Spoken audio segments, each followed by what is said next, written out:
Krishna Das, Alexander কোথায় আছে?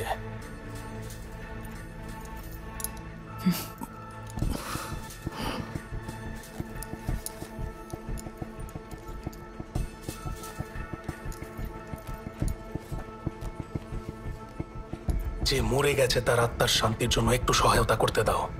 Happy birthday.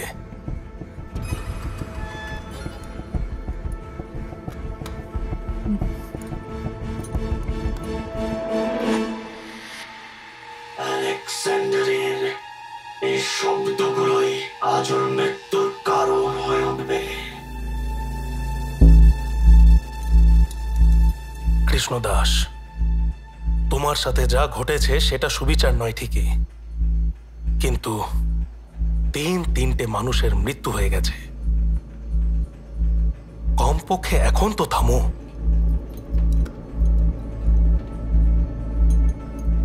তিনটে মৃত্যু হয়ে গেছে, এখন প্রবল বর্ষণ বাকি আছে।